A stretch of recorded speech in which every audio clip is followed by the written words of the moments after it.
안녕하십니까. 백산사주 TV 시청자 여러분 반갑습니다. 백산입니다.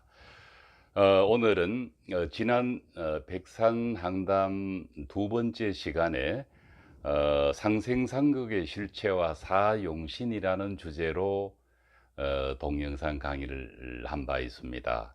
그때 시간적인 제약으로 인해서 사용신에 대해서 좀 더 구체적으로 말씀을 나누지를 못했습니다. 그래서 오늘 사중화용신에 관한 이야기를 할까 합니다.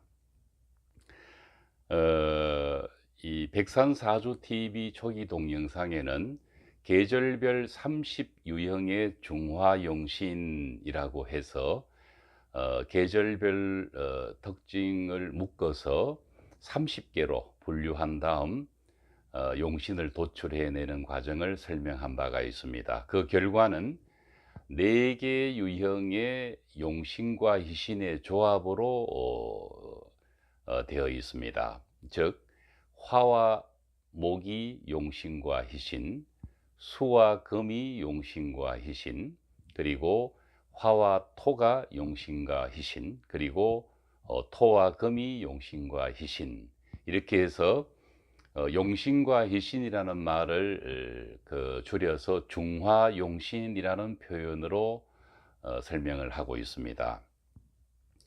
4가지의 중화용신을 도출하는 기본 원리는 억부와 조후라는 잣대에 의해서 그 용신이 도출되어 있습니다. 대부분은 화목이 또는 수금이 용신과 희신입니다.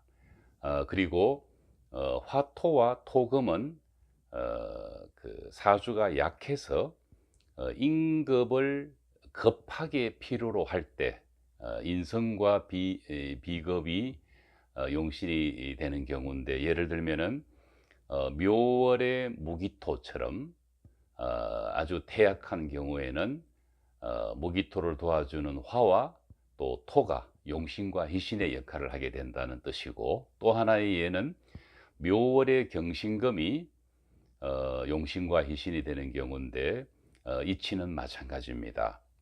이 경우는 토와 금이 용신과 희신의 역할을 합니다. 그러나 여기서 용신이 화고 희신이 토가 되는 경우는 사주가 약해서 인급을 급하게 필요로 하지 않는 경우, 즉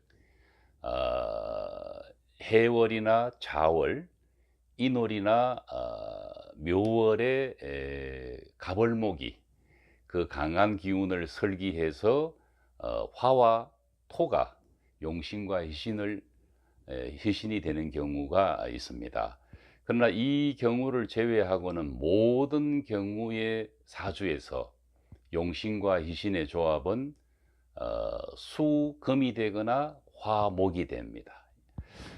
왜 수금이 되고 화목이 되는 경우가 지배적으로 많으냐? 이것은 상생의 논리와도 부합됩니다.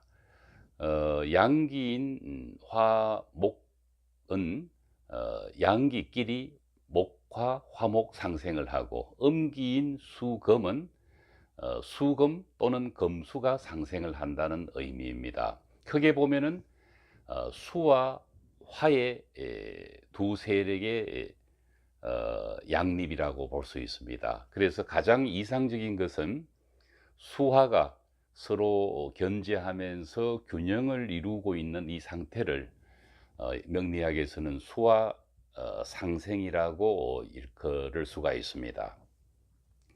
음양은 이기이고 우리가 오행으로 분화되었다 하더라도 목화토금수는 결국은 이기로 풀어나가야 하는 것입니다. 그래서 사주는 음기인 수금기가 강하냐, 양기인 화목기가 강하냐를 우선 관찰하는 것이 가장 중요합니다. 그래서 수기운이 강하다면은 화는 목의 도움을 받아야 되는 것이고, 화기가 강하다면은 수는 금의 도움을 받아서 수와 화의 두 기운이 서로 중화에 가까운 작용을 할 수 있는 상태를 가장 이상적인 명리학적인 중화라고 얘기할 수가 있습니다. 어, 화목이 용신과 희신이 되거나 할 때는 반드시 토가 한신이 됩니다. 수금이 용신과 희신이 될 경우에는 반드시 목이 한신이 됩니다. 화토가 용신과 희신이 되는 경우에는 반드시 금이 한신이 됩니다. 그리고 토금이 용신과 희신인 경우에는 반드시 수가 한신이 됩니다. 이렇듯 섭동 이론에서는 사중화용신이 명확하게 규명되어 있고 한신조차도 정확하게 규명이 되어 있습니다. 그렇다면은 이것을 사주를 분석하는 해석의 도구, 즉 잣대로 쓸 수가 있는 것인데, 예를 들어서 오행의 해석이 정확하다면은 희용신과 기구신에 의해서 희용신의 어떤 이성작용, 기구신의 감성작용, 그리고 한신의 아주 특징적인 용신을 돕기도 하고 기구신을 돕기도 하는 이런 변화무쌍한 한신을 감안해서 사주를 풀다 보면은 오행의 해석이 정확하다는 전제하에 육친 해석도 그대로 정확하게 해석이 됩니다. 예를 들어서 한신인 목이 여름의 간목인데 이것을 철하고 가정을 하겠습니다. 그렇다면 이 천은 여름의 간목인 한신이어서 물이 없다면은 존재감이 없어져 버립니다. 그리고 또 한 가지 예를 든다면은 이 금이 기구신인데 이것은 화의 생을 받을 때 가장 이상적인 금의 작용을 기대할 수가 있습니다.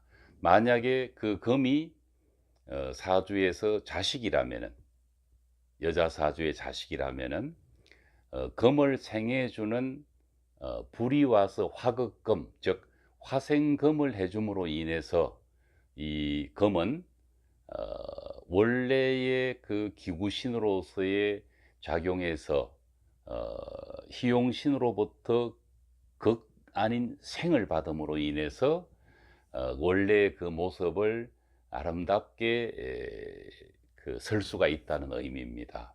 그래서 오행작용만 정확하게 해석한다면, 육친은 그대로 대입만 한다면 큰 어려움 없이 가족관계 해석을 그대로 해석을 해낼 수가 있는 것입니다.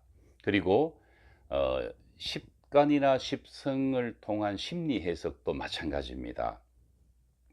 주로 희용신에 해당되는 오행은 이성적인 작용을 기대할 수 있고, 또 기구신에 해당되는 오행은 감성적인 심리작용을 읽어낼 수가 있습니다.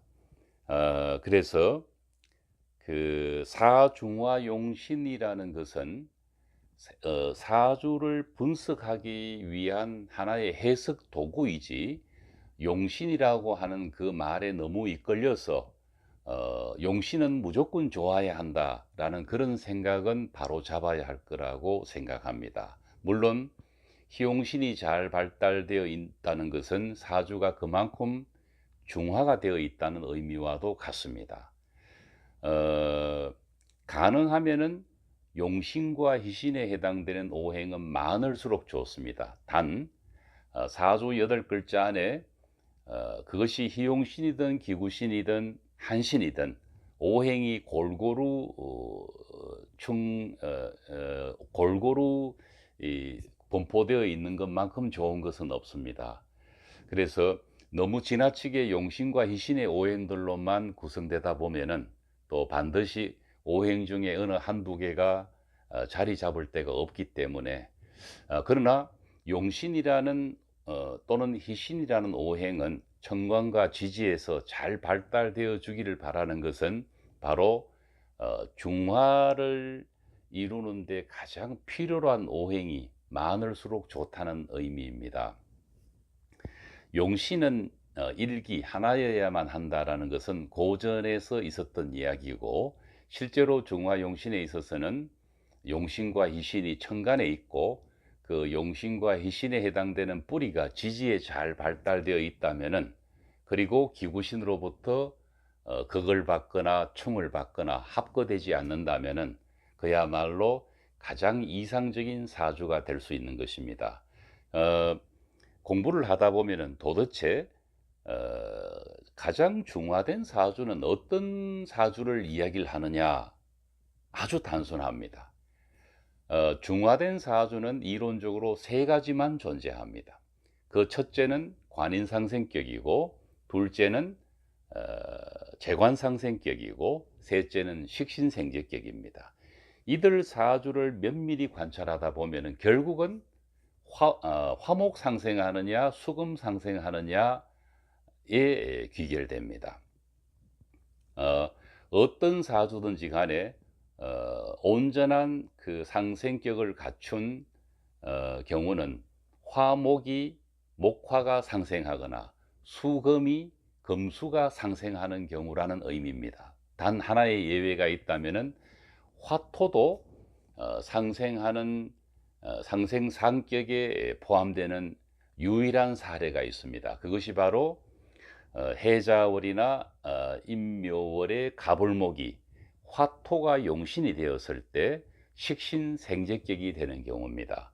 그래서 원래는 식신생제격이라는 말은 엄밀하게 말하면은 잘못된 표현입니다. 식신생제격은 오직 해자월 임묘월의 갑을목이 강할 때 화토가 용신과 희신이 되는 경우에만 국한되기 때문에 이것을 이제 크게 봐서 상생격으로 표현했을 뿐입니다. 이 외에는 관인상생격이나 재관상생격이나 식신생제격 모두가 화목과 수금이 상생을 하고 있는 경우에 국한됩니다. 이것을 일러 우리는 중화된 사주라고 하는데, 다른 이름으로 관인상생격과 재관상생격과 식신생제격으로 불러왔던 것입니다. 결론적으로 보면은 사주에서는 수화를 이기를 잘 보아야 합니다. 음양오행에서 우리가 오행을 보다가 음양에 대한 개념을 무의식적으로 놓쳐버리는 경우가 있습니다. 오행을 해석하기 위한 대전제는 음양론에 의한 해석이 전제되어야 합니다. 그래서 사주는 습하냐 건조하냐, 뜨거우냐 차가우냐, 이 한난 조섭의 조후와 또 조후가 급하지 않으면서도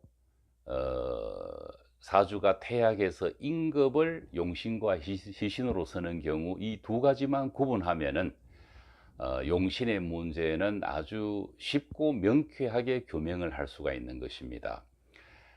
화목과 수금, 그리고 화토와 토금 이외에 두 가지 오행의 조합이 용신과 희신이 되는 경우는 존재하지 않습니다. 만약에 있다면 그것은 중화의 법칙과 채용의 법칙에 어긋나게 되는 것입니다. 감사합니다.